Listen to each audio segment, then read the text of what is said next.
Bienvenidos a Conociendo a Dios. Encontramos cosas tan hermosas, tan preciosas, sobresalientes en la Escritura que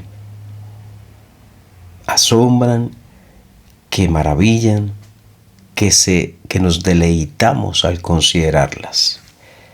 Y es el caso de lo que estaremos pensando en esta oportunidad. En Éxodo 18, después de aquel momento de victoria y de que Moisés reconoce a Jehová como Jehová Nisi, Jehová mi bandera, llega el capítulo 18, versículo 1. Oyó Jetro, sacerdote de Madián, suegro de Moisés, todas las cosas que Dios había hecho con Moisés y con Israel su pueblo, y cómo Jehová había sacado a Israel de Egipto. Y tomó Jetro, su suegro de Moisés, a Séfora, la mujer de Moisés, después que él la envió a sus dos hijos. Bueno, y ahí sigue hablando. Entonces introduce a una persona, a Jetro, suegro de Moisés, y habla de que es sacerdote de Madián. Entonces Madián era descendiente de Abraham, pero descendiente de Abraham y Sétura. Sétura es la otra esposa de Moisés después de la muerte que él tomó después de la muerte de su esposa Sara. De ahí, de la descendencia de esta unión, nace Madián, el pueblo de Madián, y de allí era sacerdote Jetro. Ahora, ¿qué Dios adoraba? No lo dice, pero sí vemos fe en él hacia Jehová y por lo que él expresa acá. Seguramente pensamos que Dios lo ha estado sacando de la oscuridad a la luz, revelándose también a Jetro, por lo que percibimos en estos versículos. Aquí hay una frase bien importante. Lo que Jetro escucha, bueno, ¿de quién lo escucha?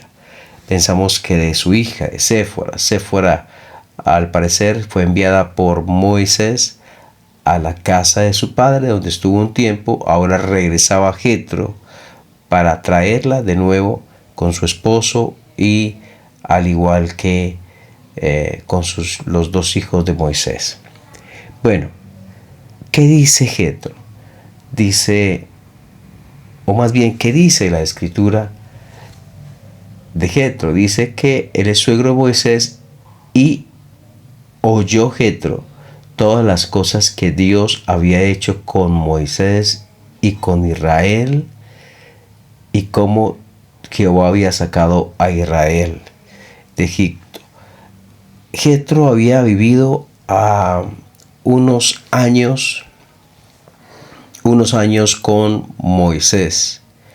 Él había llegado, Moisés, de Egipto, huido para salvar su vida de Faraón, y llega a Madián.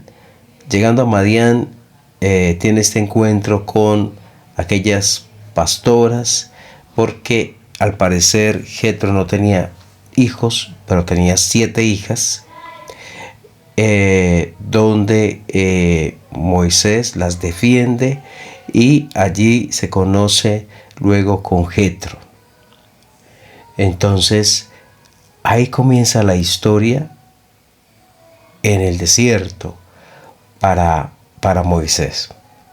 Pero aquí estamos en todas las cosas que Dios había hecho con Moisés, a pesar de vivir tanto tiempo, del aprecio que seguramente Jetro tenía hacia su yerno, hacia Moisés, hacia su hija, sus nietos, con toda seguridad.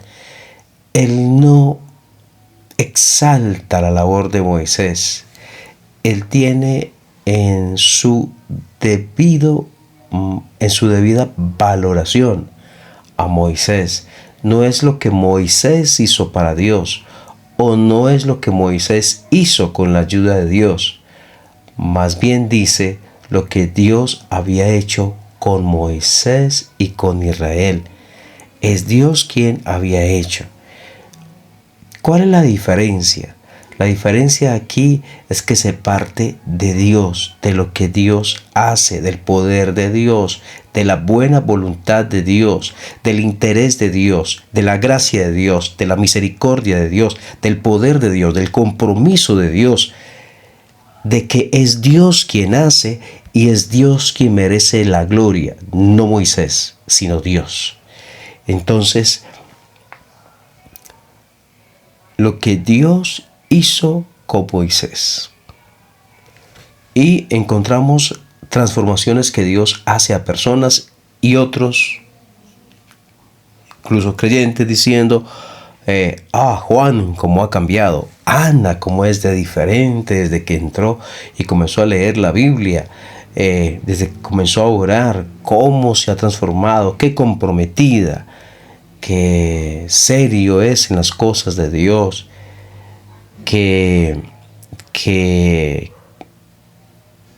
cómo toma las cosas de Dios en su debido valor, cómo le da el primer lugar a Dios, cosas así. Y es bueno animar, y es bueno valorar, y a los que sirven tenerlos en cuenta y orar por ellos y apreciar la labor que están haciendo, pero sin desenfocarnos. No es lo que ellos hacen para Dios, es lo que Dios hace en ellos y Dios hace a través de ellos. Es decir, lo que hacen no es resultado del esfuerzo humano, lo que hacen es resultado de la obra de Dios en el corazón humano. ¿Es diferente? Sí, es diferente. Obviamente se requiere de disposición en el corazón, se requiere de tener una voluntad sujeta a Dios, de un corazón que quiere agradar y servir. Pero cuando enseñamos también a cualquier persona, enseñamos a niños, a jóvenes, las historias de la Biblia, nuestro énfasis no debe recaer en el compromiso, en la consagración de los hombres, sino en el obrar de Dios en el hombre, cómo Dios obra en Pablo, cómo le transforma, cómo le usa. Tremendamente Dios lo hace. Cómo trabaja Dios de una manera transformadora en el corazón de Pedro. Dios hizo. Y también no solamente en Moisés, sino en Israel. Dios había hecho con Moisés, Dios había hecho con Israel, su pueblo. Y Dios, no Moisés, aquí dices Dios, Jehová, había sacado a Israel de Egipto. Recordemos que es lo que Jetro, suegro de Moisés, escuchó, parece ser, de la esposa de Moisés. Y hay una apreciación correcta, una información entregada de una manera digna, de una manera correcta. Dios fue quien sacó al pueblo de Israel de Egipto, no Moisés. Es decir, Moisés fue el instrumento, pero fue Dios quien obró, quien trajo las plagas que terminaron por terminaron con que Faraón dijera: váyanse, aléjense, no quiero verlos más, váyanse con su pueblo, después de la muerte de los primogénitos. Eso lo hizo fue Dios. Moisés fue instrumento, Dios obró a través de Moisés, Dios obró, utilizó a Moisés, pero todo el poder que se desplegó, la obra tan grande que hizo, y a la vez que juzgaba a Egipto, protegía a su pueblo, todo eso que sucedió tiene su origen en uno solo, en Dios. qué bueno recordar que es Dios quien hace. Es Dios quien hace y sigue la historia. Próximamente estaremos continuando con esta preciosa historia. Mucho más que decir, sí, hay mucho más que decir. Pero quedémonos con esto en el corazón. Dar gracias por lo que Dios ha hecho en nosotros. Reconocer que nuestras transformaciones son el resultado del obrar de Dios. Reconocer que nuestros éxitos espirituales, ministerios, trabajos que Dios nos ha entregado, en los cuales nos desempeñamos bien, es porque Dios obra en nosotros y a través de nosotros. Reconocer que si llevamos años en la vida cristiana en la cual hemos sido perseverantes, constantes, ha sido porque Dios lo ha hecho en nosotros. Y por eso, a Dios sea la gloria. Que el Señor bendiga tu vida.